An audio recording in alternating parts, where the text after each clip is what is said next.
Alex, me da mucho gusto tenerte aquí el día de hoy con la audiencia de Players en un momento tan importante el que ahorita ya estaremos hablando. Muchas gracias, ¿cómo estás?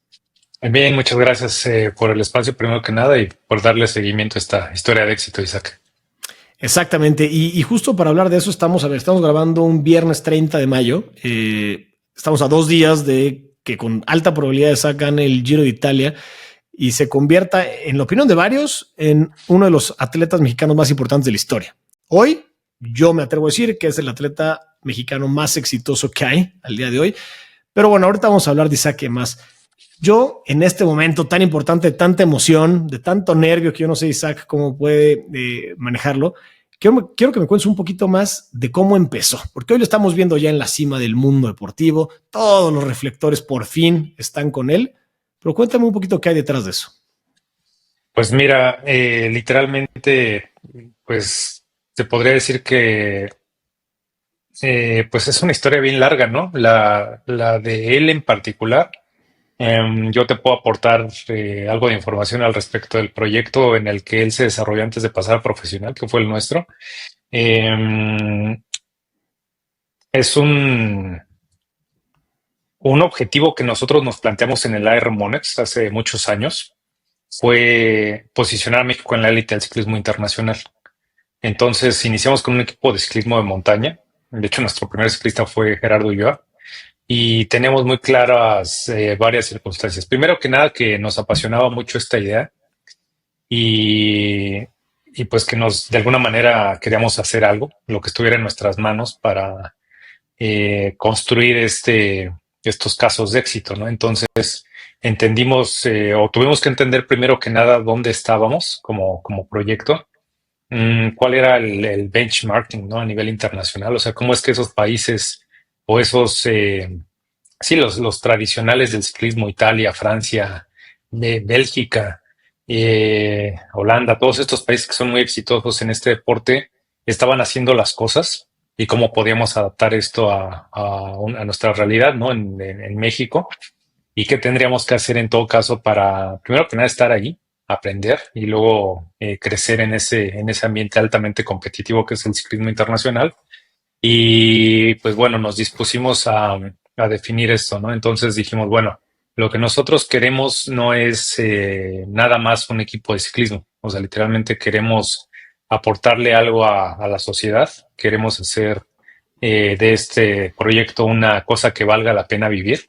Entonces, en aquel momento, pues yo creo que mi hermano y yo estábamos pasando por esa crisis de los 30, en la cual nos estábamos preguntando realmente a qué le vamos a dedicar los años productivos siguientes, ¿no? Las siguientes 2, 3 décadas. Y literalmente encontrábamos una cosa en común él y yo, y era que hacer, digamos que tener éxito económico solo por tener éxito económico no nos iba a generar tanta satisfacción como lograr algo que seguramente tendría que estar relacionado también con la parte financiera, pero literalmente aportarle algo, ¿no? A la siguiente generación, a la actual y todo este asunto.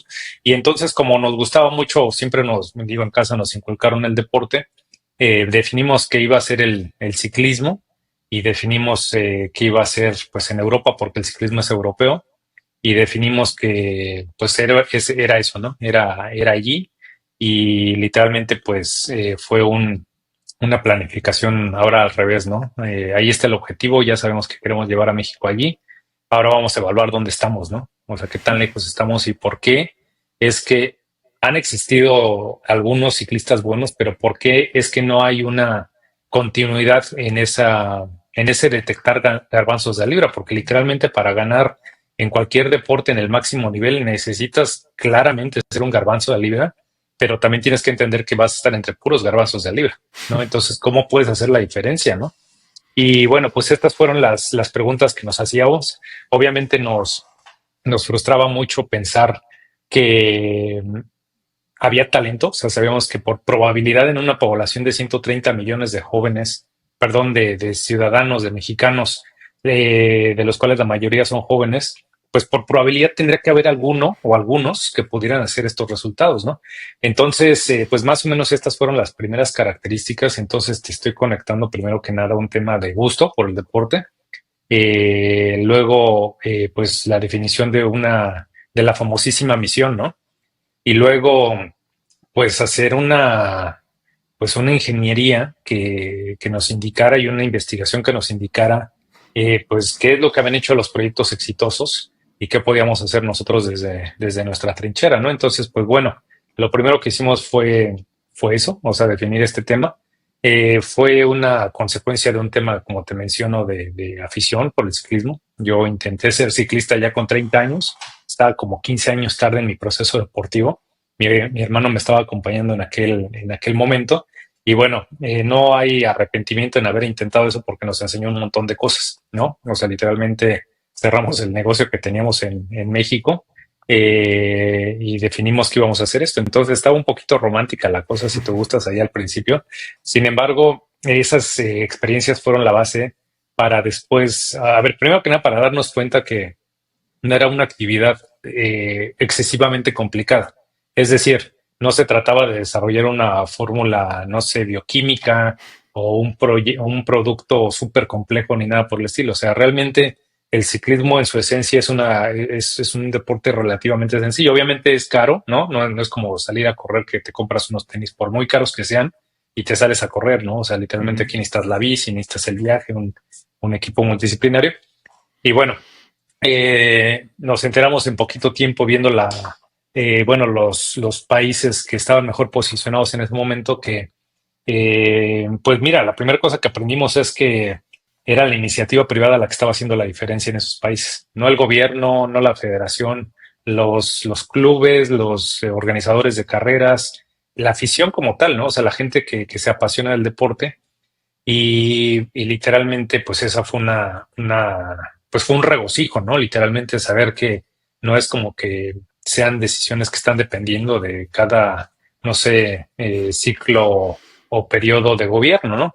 Entonces nos encontramos muy, pues contentos con saber que efectivamente podemos hacerlo, ¿no?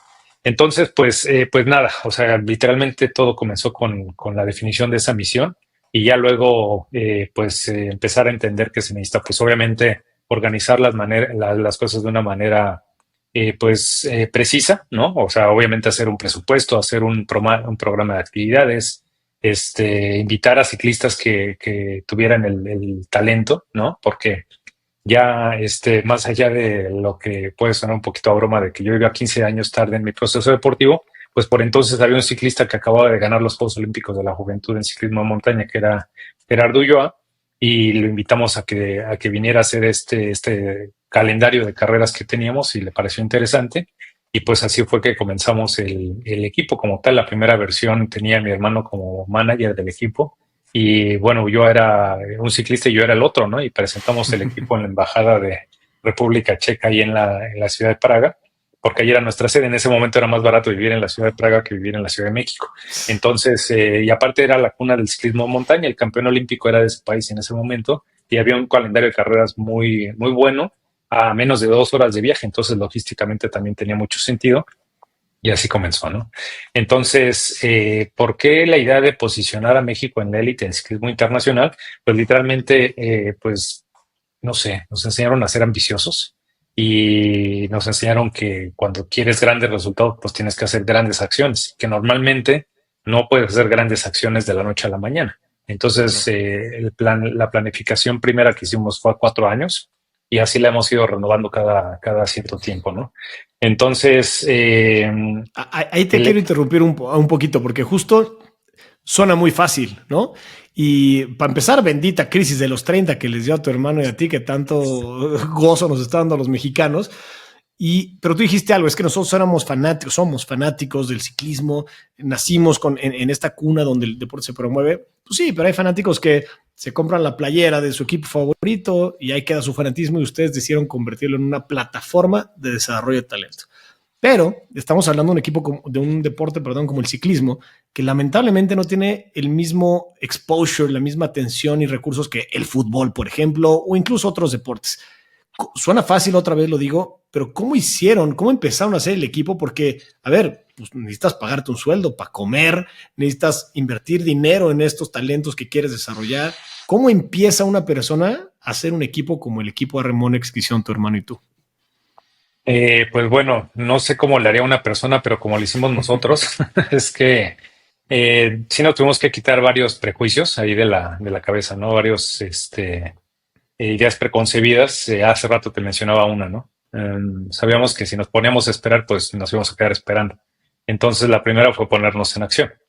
La segunda, pues obviamente fue, en los primeros años fue un tema de bajar los estándares tanto como fuera necesario y digamos que en lugar de bajar los estándares, voltear a ver la aventura, ¿no? Claro. Estábamos dispuestos a vivir una aventura. En casa nos enseñaron desde muy pequeños que cuando pues te dispones a ir a cualquier lado, tarde o temprano te vas a encontrar obstáculos. Entonces, que es mejor asegurarte de que quieres ir hacia ese lugar, porque si no quieres, en el primer obstáculo te vas a detener, Claro. ¿no?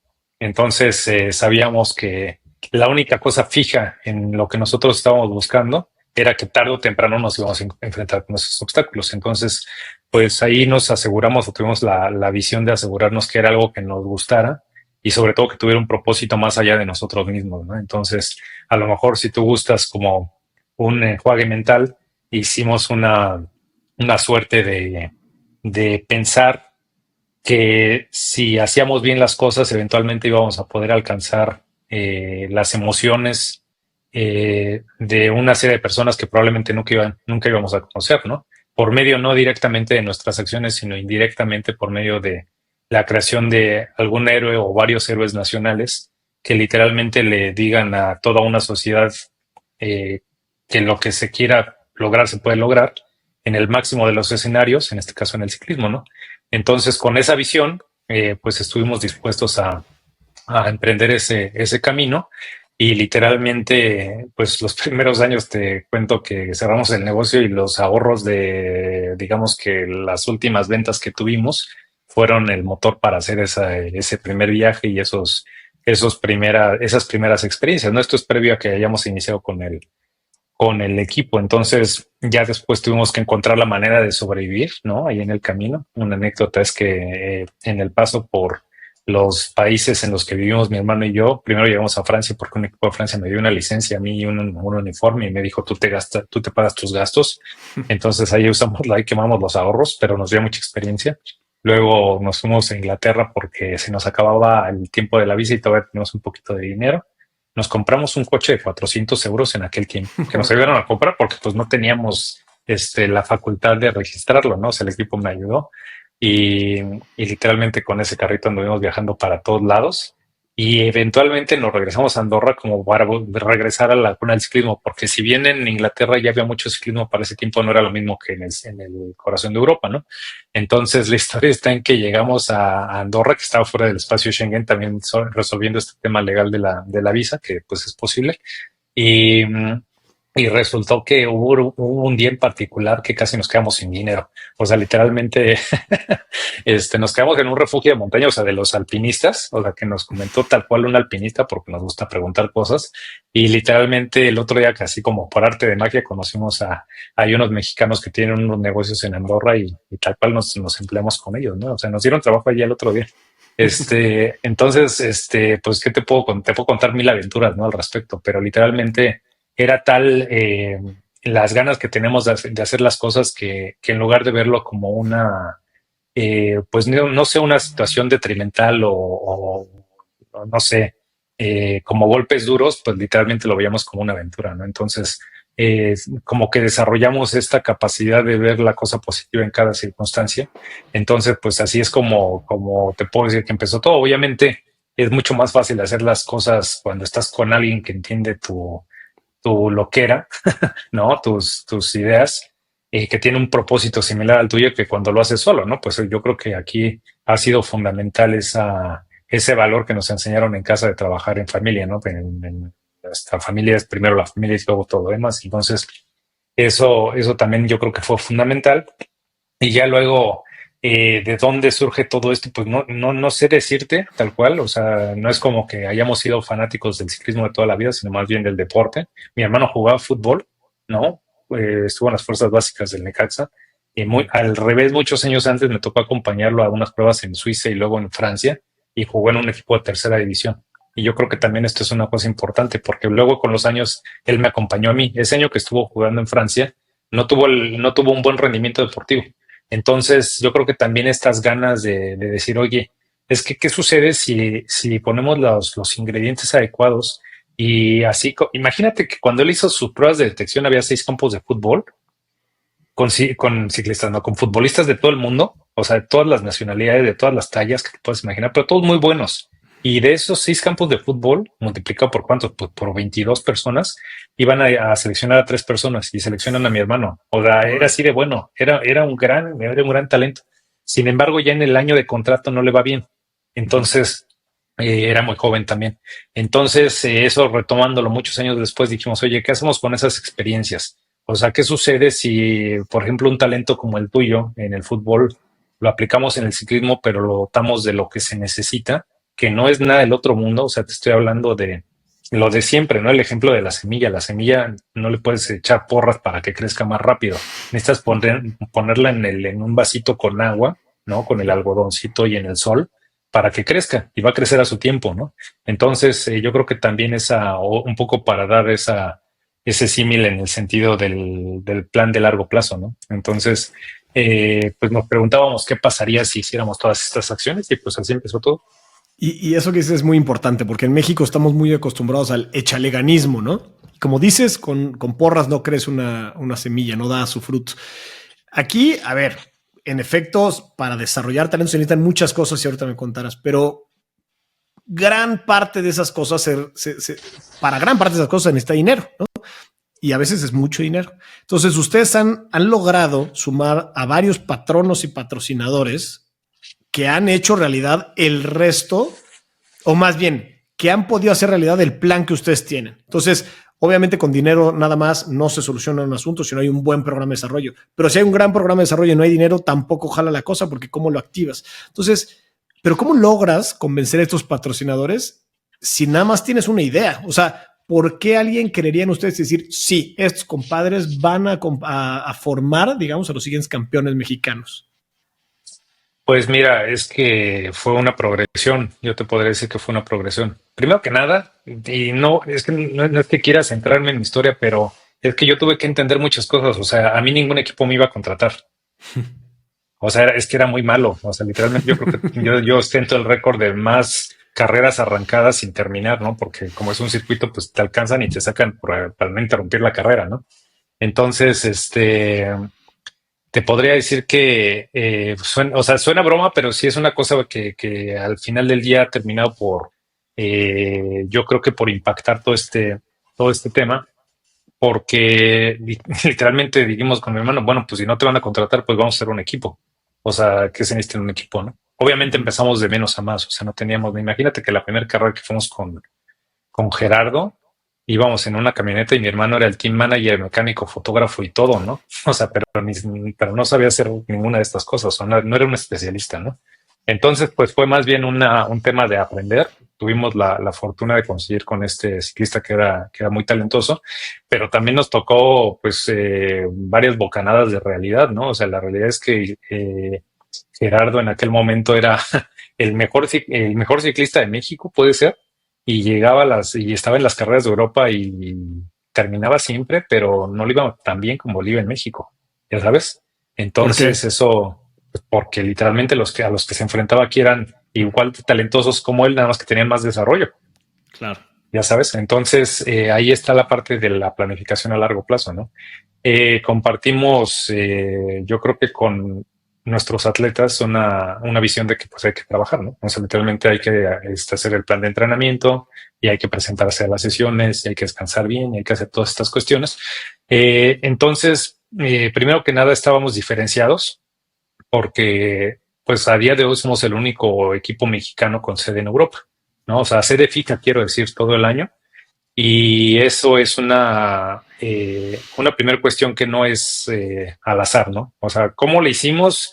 Pues con cierta habilidad, te podría decir, y con cierta fortuna también, de primero que nada tener las ideas claras y luego de poder ponerlo a lo mejor en alguna presentación que le diera confianza a quien iba a poner su dinero, ¿no? Entonces, yo creo que en este sentido la transparencia y la rendición de cuentas siempre ha sido una cuestión que nos ha funcionado A día de hoy tenemos constituido un consejo con los patrocinadores que tenemos, o sea, con los dueños de estas empresas, porque pues somos afortunados en decir que también son grandes apasionados del ciclismo, ¿no?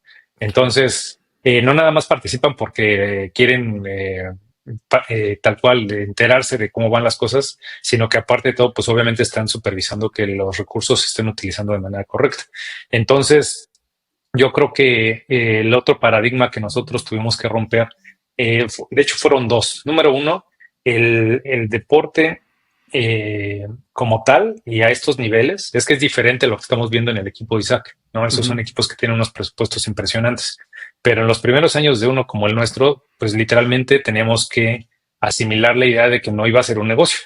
O sea, literalmente, o que no es un negocio a día de hoy, sino que es un programa en el cual es más como la operación de una ONG, ¿no? O sea, tienes que hacer tu programa de actividades, calcular obviamente el presupuesto para realizarlas y luego ejecutar de una manera muy disciplinada y dar cuentas. O sea, obviamente dentro de eso nosotros encontramos una manera de vivir, ¿no? De sobrevivir. Ya luego de eso, a que haya sido negocio, pues es una cosa muy diferente, ¿no? Porque no lo es. Y hace rato mencionabas el tema del fútbol. Literalmente, como te mencionaba que hacíamos ya análisis de qué hacían los proyectos exitosos, una de las cosas que nos preguntamos también en cierto momento es cómo es que el fútbol mexicano es tan exitoso. Porque no es exitoso por casualidad.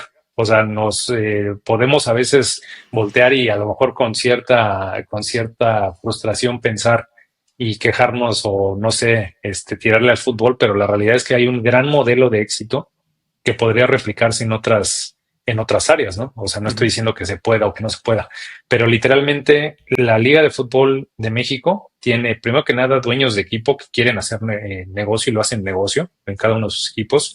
Número dos, estoy seguro que algunos de ellos han tenido que invertirle sin ganar nada en algunos años, porque cualquier negocio es así como funciona. Y también ellos son los dueños de la Federación Mexicana de Ciclismo. Los dueños de los equipos son los que definen qué pasa con la Federación Mexicana de Ciclismo. Entonces, nos dimos cuenta de que en casa tenemos un gran modelo de éxito que también sucede en otros países. Otra vez en Estados Unidos, la NFL, el béisbol y todas estas son ligas privadas. Y los dueños son dueños privados, o sea, no es gobierno, es iniciativa privada. Y es lo mismo en Europa con el tema del ciclismo, ¿no? Entonces nosotros dijimos, pues ya está, o sea, si vamos a entender las cosas en la teoría de los negocios, pues tenemos que entender que tenemos que invertir esfuerzos y dinero que obviamente no teníamos, pero que tenemos que invitar a quien esté dispuesto a sumarse a la misma iniciativa. Y pues realmente también una cosa, fíjate cómo es el tema, ¿no? Cada historia es diferente, porque en los primeros años, literalmente nuestro primer patrocinador fue una marca de llantas de China. Okay. O sea, ¿cómo pasó eso? Bueno, pues es que Ulloa había ganado los Juegos Olímpicos de la Juventud en China, en Nanjing. Entonces, por eso se interesaron y literalmente estuvieron dispuestos a poner suficiente dinero como para sacar las carreras. No ganábamos, o sea, era dinero para los gastos, ¿no? Sin embargo, del 2025 al 26, primero que nada nos fuimos a hacer la pretemporada a México y estuvimos en el centro ceremonial Otomí, en la famosa fábrica de campeones donde se entrenaba Julio César Chávez. Ahí tuvimos un enlace con el gobierno del Estado de México, ¿no? Y en ese momento estaba Fernando Platas me lo acabo de encontrar el otro día en el Comité Olímpico y se acuerda mucho de este tema. Seguro ahorita se va a acordar más con lo de Isaac. Sí, claro. Pero el asunto es que nos concedieron el uso de esas instalaciones y nosotros con el presupuesto que teníamos del patrocinador de llantas que te cuento, pues comprábamos la comida, ¿no? Nos encargábamos nosotros y literalmente nosotros y los chicos nos encargábamos de cocinarnos, ya sabes, o sea, era como vivir en casa, pero teníamos que hacer una concentración en altura, ya sabes, o sea, había que tomar las acciones y encontrar el modo, ¿no? Entonces, después de eso, en el año posterior, la CONADE empezó a apoyarnos y el gobierno de Guanajuato también, ya sabes, entonces no te puedo decir que este es un proyecto que no haya recibido apoyo gubernamental porque sí lo ha hecho, no todos los años, ¿no? Después hubo cambio de gobierno y empezó el tema de Fideporte, ¿no? Ya existía el programa, lo solicitamos en 2019 y así es, de hecho, como hicimos el proceso de reclutamiento para invitar a un número de ciclistas, entre los cuales había un tal Isaac del Toro, ¿no? Con 15 años. Entonces, pero todo fue, por ejemplo, para solicitar el estímulo fiscal, necesitas demostrar currículum. O sea, la empresa necesita tener un número de años de experiencia en proyectos similares a los que se solicita. Entonces, para entonces nosotros ya sabíamos trabajar con el equipo multidisciplinario, ya teníamos un número de años haciendo carreras en Europa, ¿no? Porque esto fue 2019, ya tenemos 15, 16, 17, 18, o sea, ya tenemos varios años. Y entonces también ya veníamos de esa rendición de cuentas con el tema de la CONADE, pues ahí es un tema de comprobación de gastos, pero, pero digamos que pues llevábamos ese orden de la empresa al equipo de ciclismo, ¿no? Ujú. Entonces, las cosas clave para nosotros fueron hacer una concentración permanente, tal cual para que los chicos tuvieran lo básico, o sea, el lugar para descansar, obviamente la bicicleta, el entrenador, este, pues no tuvieran que preocuparse por otras cosas, ¿no? Ya desde entonces nosotros les pedíamos que estudiaran en línea para que no tuvieran que trasladarse a la escuela y todo esto, para optimizar literalmente. Fue una incubadora en el sentido de que buscaba catalizar el desarrollo de estos ciclistas, porque sabíamos que un ciclista, no sé, de 18 años mexicano versus un europeo, tiene 3 o 4 años menos de trabajo que uno que está en Italia y que pues tiene muchas carreras a disposición. Entonces nos preguntábamos, ¿cómo hacemos para acelerar el proceso de desarrollo? Obviamente de manera limpia, porque tenemos una política de tolerancia cero al dopaje, porque no es necesario, primero que nada. Y número dos, al final del día, ¿no? Como el tema de la estrategia. A veces no gana el más fuerte, sino el más inteligente, ¿no? Esa es una regla del ciclismo. Entonces, nosotros dijimos, ¿cómo podemos ser más inteligentes? Entonces, lo que definimos fue esto, ¿no? Si estábamos concentrados todo el año y todo el año nos dedicamos a entrenar bien, a recuperar bien, trabajar la técnica y obviamente a disfrutar ese proceso, pues a lo mejor en un año vamos a poder hacer lo que ellos hacen en 3 o en 2. Y Claro. entonces poco a poco, a lo mejor al principio no se va a notar, pero con 2 o 3 años podemos empezar a recoger esos frutos. Y bueno, nuestro primer gran éxito vino de la mano de Adair Gutiérrez en 2018, precisamente, un año antes del tema del EFIDeporte. Ganó una Copa del Mundo Junior, o sea, con 18 años ganó este tema. Y bueno, ahí empezaron los grandes resultados, ¿no? En el 2020 Gerardo gana la única Copa del Mundo Elite que ha ganado un ciclista mexicano hasta la fecha. Todavía como parte del equipo, ya el año posterior salió. Y después, bueno, ahorita está en 2023 lo de la victoria de Isaac del Toro en el Tour del Avenir, ¿no? Que Ujú. para nosotros ya significaba el marcador de que estábamos haciendo las cosas, pues obviamente muy bien, porque ese Tour del Avenir es la carrera más prestigiosa en la categoría sub-23. Es lo equivalente al Tour de Francia, pero en la categoría sub-23.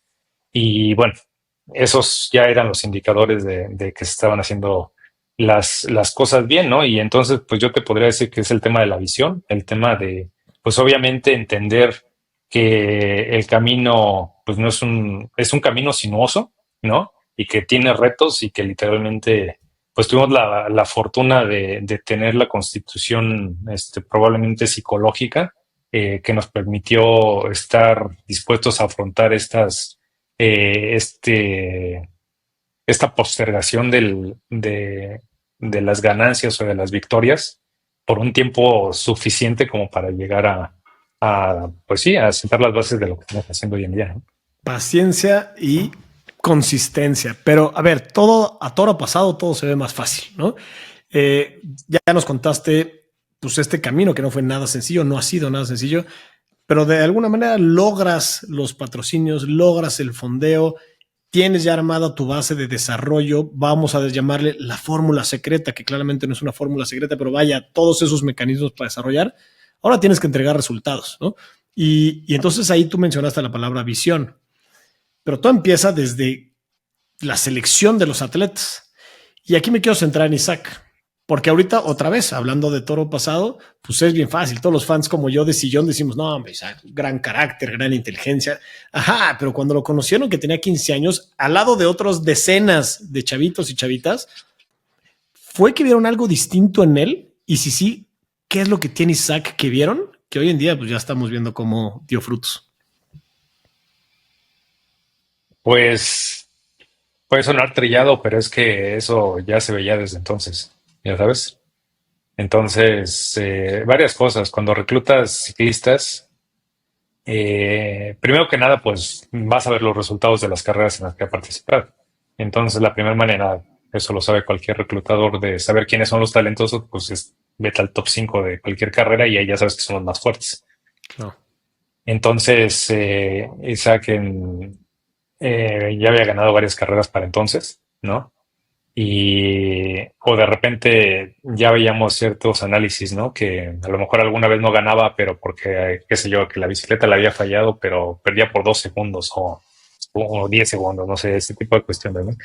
Y luego, la primera vez que yo lo escuché hablar, me dio la impresión de estar hablando con una persona, pues adulta. Tenía 15 años, ¿no? Entonces, apenas estaba, digo, con tantas cosas que salen en las redes sociales, también estaba viendo alguna entrevista que le hicieron cuando estaba, seguramente tendría 10 años, 12 años, no sé cuántos, realmente se veía niño. Y yo lo escucho hablar y no suena muy diferente a lo que yo escuché cuando él tenía 15 y no suena muy diferente a lo que escucho hoy en día. Entonces, pues obviamente yo creo que ahí es la combinación de, pues sí, el contexto, ¿no? O sea, otra vez, primero que nada, a quienes le tenemos que agradecer que él sea lo que es, pues es a sus papás, porque sin ellos no tendría esa genética que se requiere para estar ahí adelante, ¿no? Número dos, la parte, pues sí, también de la enseñanza, ¿no? O sea, él tiene unos valores y una competitividad y un carácter. Seguramente, bueno, se habla de que el carácter no es algo que se desarrolla, o sea, aparentemente es algo que es constitución genética, nadie se explica exactamente de dónde viene, pero el tema es que el chico lo tiene, ya sabes. Y eso se notó desde que llegó con nosotros porque imagínate que de repente parecía como que se aislaba de los demás, pero cuando empezabas a observar un poco más te das cuenta de que simplemente tenía claro que él quería ser ciclista profesional e interpretaba que lo que tenía que hacer era estar completamente concentrado en lo que estaba haciendo en ese momento, ¿no? Entonces de repente cuando tú lo veías en el grupo, parecía como que él se alejaba de todos, ¿no? Realmente no se estaba alejando de nadie, lo peor es que él estaba, no sé, si estaba comiendo, ¿no? Y le estaba metiendo conciencia al tema. Mientras que pues los niños de su edad andaban jugando entre ellos como es una cosa normal. No significa que Isaac no lo hiciera, ¿no? También es un niño como todos los demás, súper tranquilo, este, convive y todo el asunto, pero había momentos en los cuales lo veías clavado, ¿no? Entonces, a lo mejor no a simple vista, eh, se alcanzaba a entender, pero que después de observarlo el tiempo suficiente te das cuenta que sí tenía algunas cosas diferentes. O sea, es una cosa difícil hablar de la fascinación que nos generan los atletas que logran resultados como los de Isaac. Pero cuando convives con ellos, pues sí te enteras de que tienen una manera diferente de ver el mundo, ¿no? Entonces, ¿de dónde viene esa manera diferente? No me lo sé explicar, pero el chiste es que Isaac tiene esa manera diferente. No sé si has escuchado lo que responde cuando le hacen preguntas incómodas la gente de la prensa. Ah, bueno, pues así responden, así cuando vas y tienes una conversación con él, a veces no sabes si te está hablando en serio, pero luego razonas lo que te responda y escuchas cómo efectivamente va un paso adelante de ti. Ya sabes, o sea, es un chico con una inteligencia interesante. Pero bueno, el asunto es que para responder tu pregunta, sí era notable que no era digamos que una persona promedio, pero no en el sentido negativo, ¿no? Sino más bien en el positivo y a veces también un poco difícil de interpretar. Rafa Nadal dice que en el top 100 de tenistas, la habilidad tenística, digamos, es prácticamente igual. Todos juegan igual de bien tenis. Y la diferencia entre el 1 y el 100 está en la cabeza, ¿no? Aquellos que saben controlar verdaderamente su mente. Y más o menos es lo que me estás diciendo, ¿no? Isaac desde chiquito se veía que era distinto. Ahora, ¿cómo mides eso? No es como que haya un examen, una prueba o una métrica. Isaac tiene 8 y los otros 6 de carácter. Es un tema de estómago, ¿no? Tú lo ves y dices, aquí esto me late, que este chavito trae algo que los demás no. O cómo lo miden para seleccionarlo a él o seleccionar a todos, para el caso. Pues mira, sí se puede medir.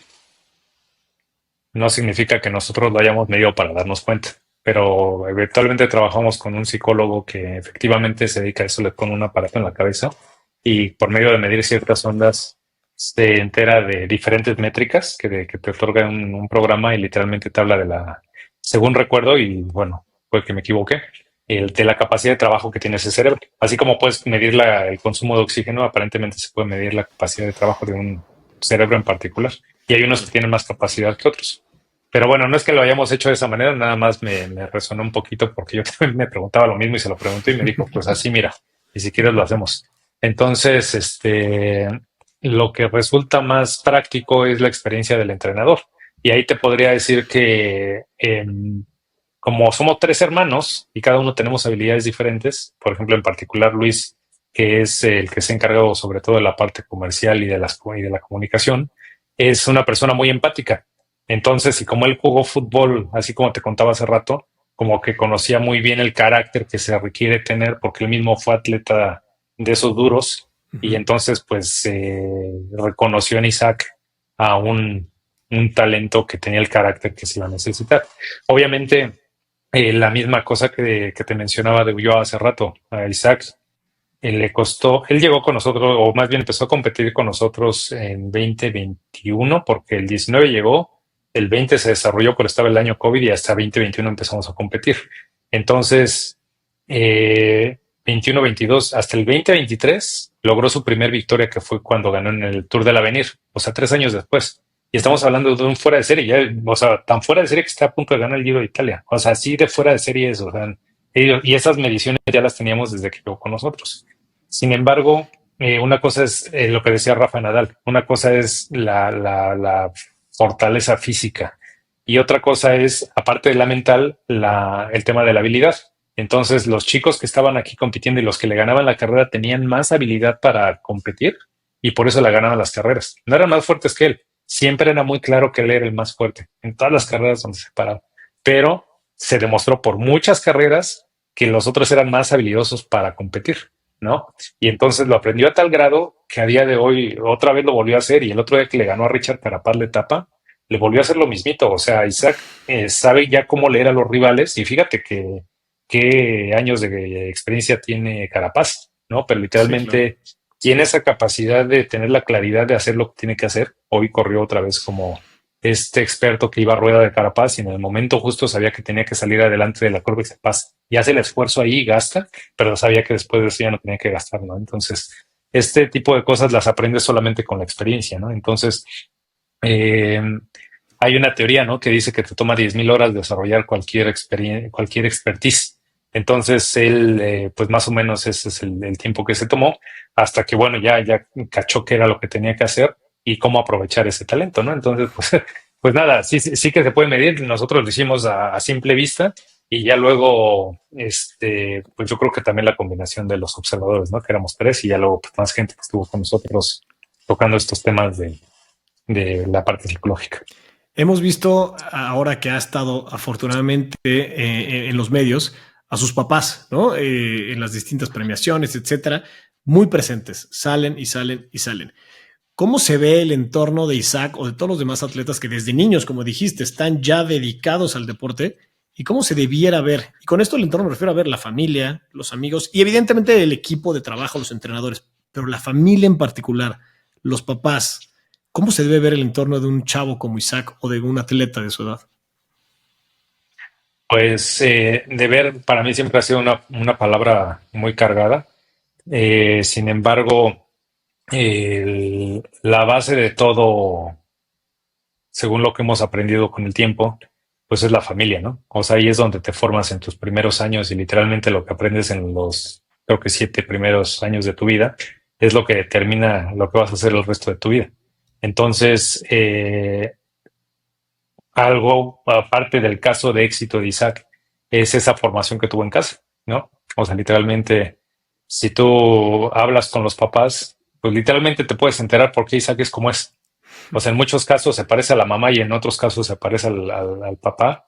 Y en ambos casos estamos hablando de personas que, pues, o sea, tú puedes notar cómo es que son personas inteligentes, ¿no? Competitivas y exigentes, ¿no? Entonces, yo creo que acompañando, así es como a lo mejor debería de verse, ¿no? Un papá, o sea, transmitiéndole la pasión por algo a su hijo y acompañándolo a que se divierta, porque al final del día, en esos primeros años, no se trata de hacer de tu hijo un atleta, yo supongo, ¿no? Sino que ayudarlo a que se divierta. El otro día alguien justamente me preguntaba del tema, cómo veía yo a Isaac, y yo les decía, pues es que lo veo como una persona, es una persona, ya sabes, que resulta que tiene un montón de desarrollo y unas capacidades innatas impresionantes, pero pues lo veo como persona, o sea, es Isaac, ¿no? Es el torito y literalmente no deja de ser un niño que es un niño de casa, ¿no? Que le enseñaron muy, muy bien sus papás y que le enseñaron la pasión y que le enseñaron los valores de la disciplina y de la autoexigencia y del deporte. Entonces, pues yo me imagino que tomando el caso de referencia a Isaac, pues debería de verse como pues estos papás que acompañan y le siembran los valores al hijo y le dan confianza como para que persiga sus sueños, ¿no? Isaac llegó con nosotros cuando tenía 15 años y desde entonces ya tenía claro que iba a ser profesional, ya sabes, y sus papás, no nada más de él, quiero decir de todos los compañeros, porque todos se fueron de sus casas.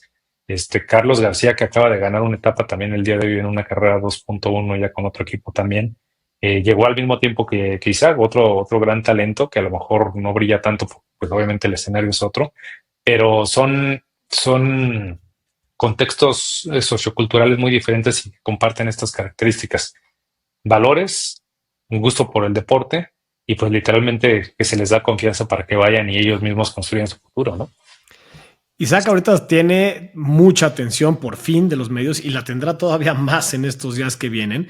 Y eso para ustedes debe ser obviamente un impulso importante, ¿no? Ya sea que eso genere más patrocinadores o lo que sea. Pero aquí la pregunta que te quiero hacer es, ¿viene otro Isaac u otra Isaac? Obviamente no puedes jugar al adivino y yo sé que deben de tener talentos impresionantes. Pero ¿cómo logramos que no sea Isaac el megacampeón que ya es y de repente se corte ahí esa generación? ¿Puedes atreverte a decirnos que ya está en preparación otro u otra Isaac del Toro mexicano?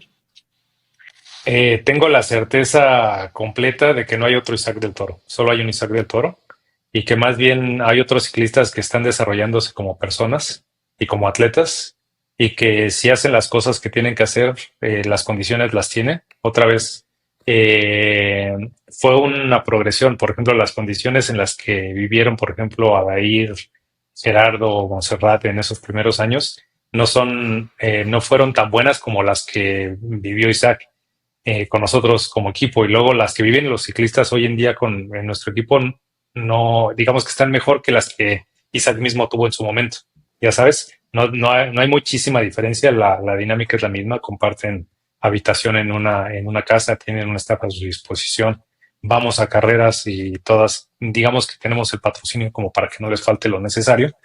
este Sin embargo, en la misma fórmula cada ciclista se comporta diferente, cada persona se comporta diferente. Y al final del día todo se reduce a qué es lo que cada quien quiere hacer, ¿no? A qué exigencias se pone cada uno. Entonces yo te diría que potencialmente hay otros ciclistas de alto rendimiento que vienen detrás de Isaac y que literalmente la diferencia pues está en sus manos, ¿no? Porque la fórmula ahí está, la fórmula funciona, no nada más ha funcionado con Isaac, en su momento también funcionó con otros atletas. Y a nivel de capacidad te puedo decir que ya con la ciencia que existe hoy en día, tenemos, digo, las cosas que se pueden medir, las medimos y dentro de estas cuestiones podemos asegurar de que hay algunos ciclistas que tienen unas capacidades similares biológicamente a las que tiene Isaac y están dentro del equipo. Sin embargo, a mí no me gusta, digamos que comparar a las personas, ¿no? Porque cada quien tiene su camino, cada quien tiene sus características la fórmula y la misma fórmula pues es diferente con quien la interpreta, ¿no? Entonces, las posibilidades ahí están, el talento lo acumulamos dentro del equipo. Digo, en particular, otro caso como por ejemplo, ya otra ciclista que ya no está en el equipo, que es Romina Hinojosa, ella este año logró un contrato con el Lotto Destiny, ¿no? Que es un equipo belga y que la llevó a competir este año a la Vuelta a España femenina y en esa Vuelta a España femenina pues Romina fue la mejor de ese equipo y te estoy hablando de uno de los equipos más tradicionales del ciclismo a nivel internacional en uno de los países más tradicionales o si no el que más, que es Bélgica, ¿no? Claro. Entonces que un equipo de Bélgica con sede en Bélgica, con los ciclistas de Bélgica tenga entre sus filas a una ciclista mexicana y que haya hecho esos mejores resultados en una vuelta como esta, que es lo equivalente a lo que está haciendo Isaac ahorita, te habla de cuáles son las potencialidades que tenemos en el país, ¿no? Entonces, obviamente la fórmula siempre es la misma. 10.000 horas de desarrollo en el deporte, cierto mínimo de talento biológico y obviamente pues mucho gusto y pasión por lo que se hace, ¿no? Entonces, no le voy a poner a lo mejor nombre y apellido, ni le voy a poner presión a nuestros ciclistas más jóvenes, pero literalmente el talento ahí está y pues literalmente nosotros estamos aquí para, digamos que ponerles ese, como te mencionaba hace rato, ¿no? Eh, estas condiciones ideales a ellos y pues ellos son las semillas y pues depende mucho de cómo lo interpreten ellos también, ¿no? Para ir cerrando, porque sé que te tienes que ir, quiero hacerte una última pregunta y es, si tuvieras que cambiar una cosa o si pudieras cambiar una cosa en el deporte mexicano desde el punto de vista del desarrollo de talento, ¿qué cambiarías?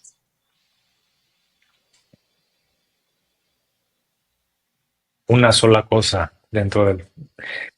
Yo te diría que pues aparte de tener la R Monex, que son tres equipos que están en Europa, uno de mujeres, un junior y un sub-23, en México tenemos un semillero. Entonces ahí tenemos 12 ciclistas que literalmente son de categoría juvenil B y ya están aprendiendo lo que se necesita para eventualmente los más talentosos salten al equipo AR Monex el año que viene. Y debajo del semillero, digamos que si fuera una pirámide, en el escalón más alto tenemos a lo que estamos haciendo acá, enseguida el semillero, y en la parte más baja tenemos, digamos, el basamento, tal cual el piso número uno. Tenemos un programa que se llama de filiales. En ese programa de filiales nosotros heredamos el know-how a equipos que ya existen para que empiecen a hacer estas cosas que se tienen que hacer, que no son nada del otro mundo. Nada más es organizar las cosas necesarias. Entonces yo te diría capacitación a las personas que sí quieren hacer la diferencia y que ya la hacen. Isaac otra vez, el papá lo llevaba a entrenar, a pasearse en la bicicleta. Luego estuvieron, Isaac estaba en el equipo de un señor que se llama Chon, ¿no? Que a la fecha sigue llevando niños a entrenar. Y luego en el Autotec, que es un equipo que existe hasta la fecha, que lo entrena creo que el Güerito Ayala, que es otro entrenador local de ahí de Ensenada. Eso es lo que hay que hacer, ¿no? Entonces yo lo que diría es, no te puedo decir que impulso, porque al final del día la iniciativa privada hace, ¿no? Propone. Entonces, a lo mejor eh, quien estuviera interesado, o sea, acercarle los medios técnicos como para poder desarrollar esos proyectos y que se centren en la parte más importante del deporte de cualquier país, que es el desarrollo en las fases iniciales y generar el contexto a nivel local como para aumentar la probabilidad de que tengamos un pool de ciclistas detectados en edades tempranas que luego puedan progresar al siguiente nivel, ejemplo, el semillero que nosotros tenemos y que eventualmente den el paso a Europa, pero ya con unos años de desarrollo que puedan aumentar las probabilidades de que pase lo que está pasando con Isaac, ¿no? Porque al final del día es esto. Entonces, no sé si llamarle tener una base de conocimiento en cuanto a recursos técnicos, y no te estoy hablando de la parte deportiva, porque eso creo que todos los entrenadores lo saben hacer, sino también esta parte de cómo gestionar un presupuesto, cómo gestionar la temporada, cómo hacer el enlace con la iniciativa privada, ¿no? O sea, quien pone la lana y cómo hacer la rendición de cuentas para generar esa confianza y esa dinámica con los empresarios, porque al final del día es un lenguaje que existe y que no se está aprovechando, ¿no? Y yo pienso que eso lo podría a lo mejor poner como un factor que pueda hacer la diferencia y al final del día, pues la unión entre esta iniciativa privada, ¿no? Porque al final del día las personas que están en las asociaciones de ciclismo o incluso en las federaciones, ahorita la mexicana está suspendida, normalmente van al ritmo que la iniciativa privada va, ¿no? Entonces, pues yo creo que el cúmulo de estas cosas y pues nada, el saber que esto tiene un propósito más allá que la simple práctica, ¿no? Esto mejora el tejido social.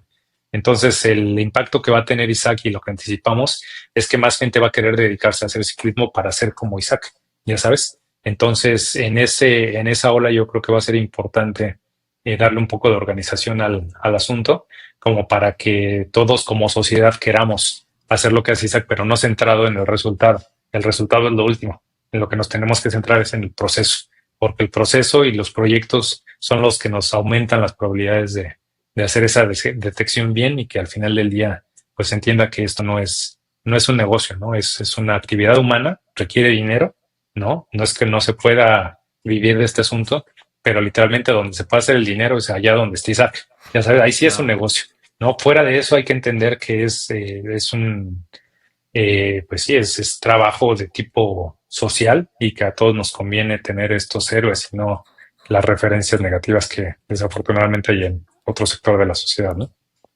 Alex, pues estos días vamos a estar todo un país entero apoyando a Isaac y esperando que nos dé otra emoción como las tantas que nos ha dado en días recientes.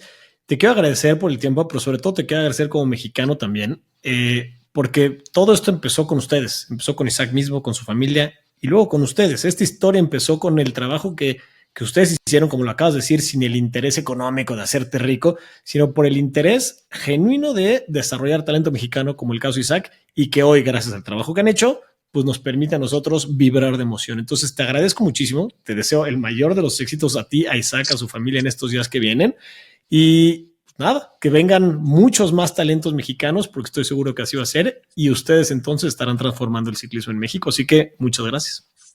Hombre, gracias a ti por el tiempo y bueno, lo hacemos porque nos gusta y porque queremos, ¿no? Entonces es para nosotros un placer y bueno, obviamente una gran satisfacción, ¿no? Lo que está haciendo Isaac y al final del día saber que pudimos aportarle un granito de arena a su desarrollo y literalmente, pues también, ¿no?